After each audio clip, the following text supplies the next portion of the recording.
morning. We're back up at a job in Wigan, and it's all done now, finished. There's a couple of little bits that need tidying up on, but that's like any pond, just bits on the waste and stuff. But yeah, it's come on really nice now. Everything's running, and I've just been up to show the client how to clean the Nexus for the first time. We're going to leave the beetle next week, so we'll just give it a good clean now. He's happy and how easy it was, so which they are.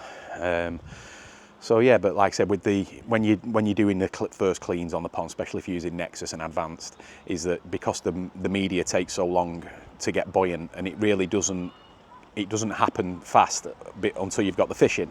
So what this client has done, he's got 4 fish from the old systems, and then he's put them in, and they had a couple of bits of fungus on them, so they've hit it with an FMG, which it's not great and when you're first running a new pond, but there's only 4 fish in there, so it's not really going to alter the water. It's when more fish go in there in a few weeks. Told him now to just hang fire for a few weeks before he starts coming down, getting some of the toes eyes from the big fish. So you just got to let these ones do their thing, let the media sink, which I'll show you that in the filter house in a second. But yeah, the pond is looking fabulous. Craig's done a great job of it, so let's have a quick look. So here we are. As I speak, I can't remember which stage we're up to on this pond. So we've got the nice little seating area there, made to measure. So like I say, you can see the fish in there. You can just see it's a little blue tinge because that's the malachite and formalin that's gone in the FMG. But yeah, the customer has, even though it's not been running for that long, he's already had a visit from Mr. Heron.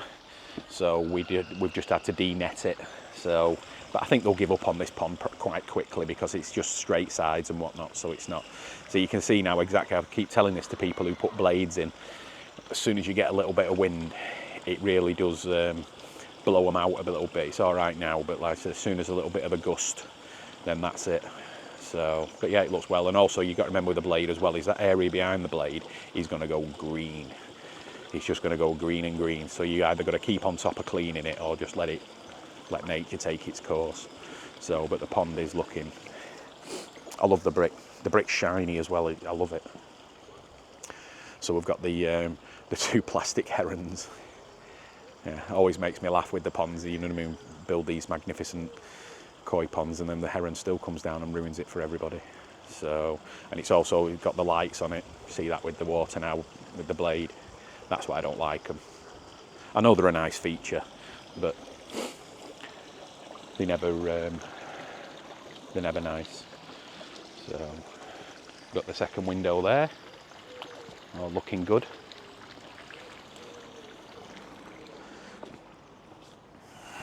So now we've got the filter area, and it's a bit wet round here because we've just done the filter, and it needs, that's what I was talking about with the waste. It needs, just needs putting down the grid instead of on top of the grid.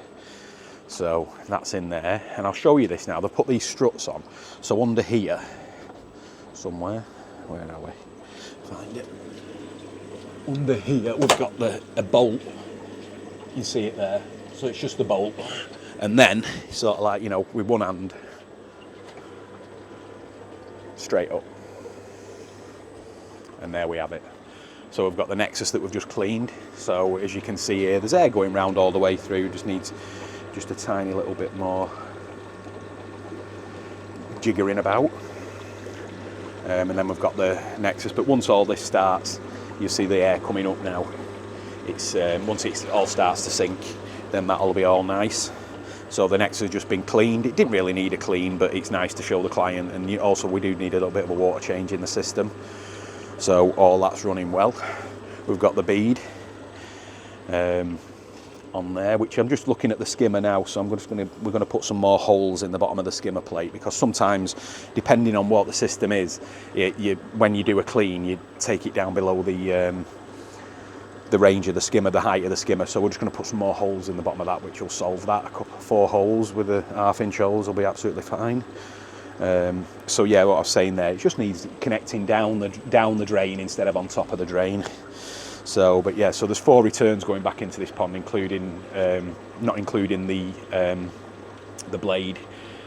So the blade is running from the Nexus line, and then the bead is just doing its job. The good thing about this is that the client does go away quite a lot. And the good thing about having the bead on, and this is what I was trying to explain to somebody the other day, is that the skimmer line is probably more important than your bottom drain line for taking out debris. It will take out more. So, you know, because a lot of, if you think about it, debris does float. So a lot of it will go down the skimmer. So it's really good that we've got the advanced on the skimmer line, because when he does go away, because he works away a lot, what you can do with the Nexus on the bypass, so say if you're going away for a little while, right, that pipe there, you can just tip it. Now ignore that other pipe behind, it's been cut back. It's going to come out. So what you can tip that line there, and then you can let the water go through like that, so it bypasses. So there's no way that it can block up and stop running. So you can't dry your pump out or anything like that. And the good thing about if you do that, yes, some waste is going to go through because the sensor will be blocking up, right? But then you've got the advanced on, which is doing its job, which would filter this pond on its own easily. So it's just an ideal system. This is why we like them. And even like we use the advanced systems, even if we do drums, we always put an advanced on, because if you get a problem with the drum and it breaks down, then you're going to be a few days waiting for parts, and then you've got the advanced there doing its job. So it's sort of like the best of both worlds. So it is fabulous to do it that way, and that's why we always try and insist on putting advanced on drum systems that we do. So yeah, so that's the filter house, very nice and compact. So we're going to get a tool to do the 4-inch drain, which is down there, but you know, just sometimes space just defeats you a little bit. But we've got the flap that you put into the Nexus there anyway, so that's absolutely fine. So, but yeah, so and then he's put this on here.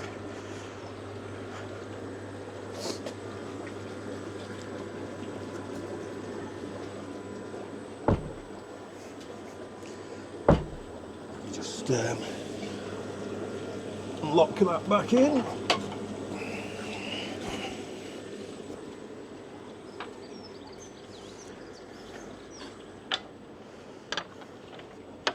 Just put some stoppers on there as well. Sorted. So we can have a look from round this side.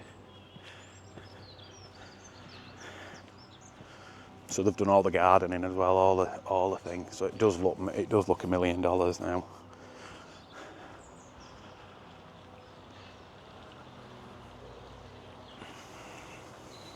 I love the brick. Can't stop going on about it. I think I put the name of the brick on the last video that we did of the job, so you can have a look at it there. But I'm sure we'll be using this in the future, 100%. So that's what I was saying as well about the skimmer line. When you do a clean, your water drops. So that's a comfy kneeling spot. So what we're going to do is I've just pulled it up just to let more water in, right? But then what I'm going to do is what the customer's going to do is going to put another line there, which is fine. You can have as much water going through there as you want. That's what you want. You want that more than anything. So I don't know why we don't put another 4th line down on there, which is definitely something I've learned on this job. But look at this duck going straight to the skimmer. And that is skimming. But like I said, it's going to take, we especially on a one bottom drain pond, I would imagine that the skimmer is going to take 60% of the debris. So it's just as important having a good filtration system on the skimmer line as it is on the bottom drain. So please be aware of that. A skimmer's not just for taking the surface off. I've said this many times on a video. We use a skimmer to get more water through the system, or through a system.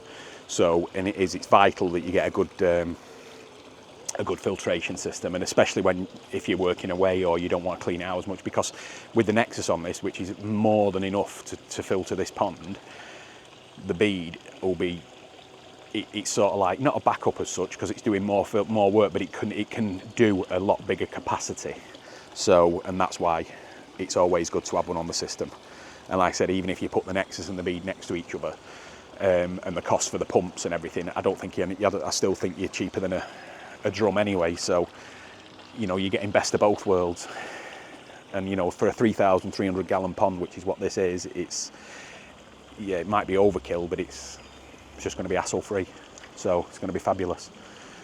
So, but yeah, so really happy with this. It's really good. So credit to Craig for doing it, and for his first job anyway, it's excellent. So But enjoy the video, and I think I'm going to pop up next week, and then or maybe the week after, and then we'll put some more fish in and we'll see them going in. So let's give you one more look. I think as well, you can't really fault the design to the house as well. So you've got, you know, the house and the pond. I think it really suits the garden as well. It's not too big. These people, you know, some people they build the pond massive and then they put the garden small. But you've really got the best of both worlds. You've got an easy, manageable pond, one bottom drain system. So you've got a very, very easy to manage system, and then you've got the rest of the garden to enjoy as well. So the pond really is for enjoyment. So it's going to be a cracker. So, but yeah, fabulous. Thanks for watching, guys, and we will see you on the next one.